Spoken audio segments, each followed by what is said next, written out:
कश्मीर घाटी में अभी एक वीडियो सामने आया है जहां पर सीआरपीएफ की एक टुकड़ी इलेक्ट्रॉनिक वोटिंग मशीन और पोलिंग अधिकारियों को वोटिंग के बाद वापस ले जाने का प्रयास कर रही है। और इसी बीच वहां पर कुछ नौजवान सीआरपीएफ के जवानों को लात मारते हैं, घूंसा मारते हैं, चांटा मारते हैं, उनका सामान गिरा देते हैं। और इस वीडियो के वायरल होने पर देश भर में खासा आक्रोश है।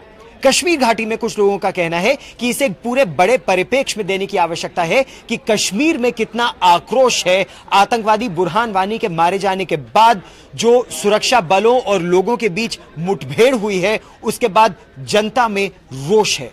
लेकिन यहां दो चीजें साफ कर देने की आवश्यकता है।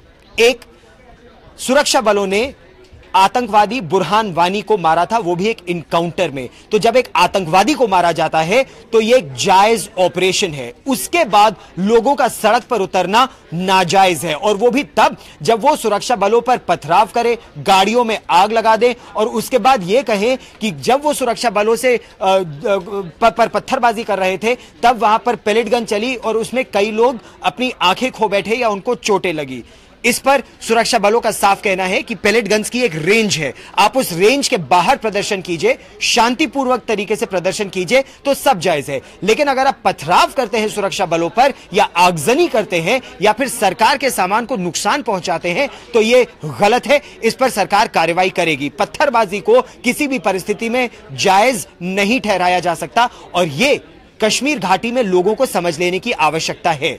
सेना अध्यक्ष जनरल बिपिन रावत भी साफ कर चुके हैं कि जो लोग पत्थरबाजी करते हैं आतंकवादियों के बचाव में, उन्हें आतंकवादी संगठन का समर्थक माना जाएगा और उनके खिलाफ कार्रवाई की जाएगी।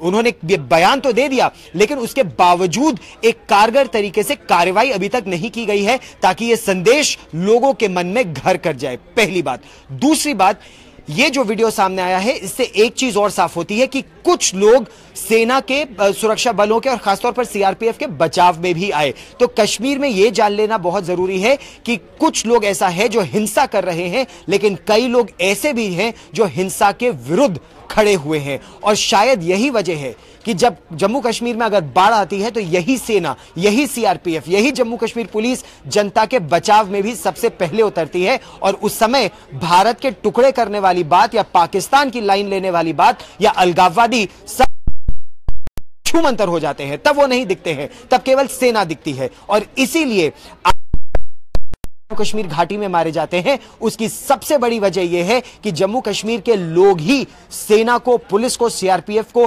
इंटेलिजेंस देते हैं, खुफिया जानकारी देते हैं, जिसके आधार पर यह आतंकवादी मारे जाते हैं।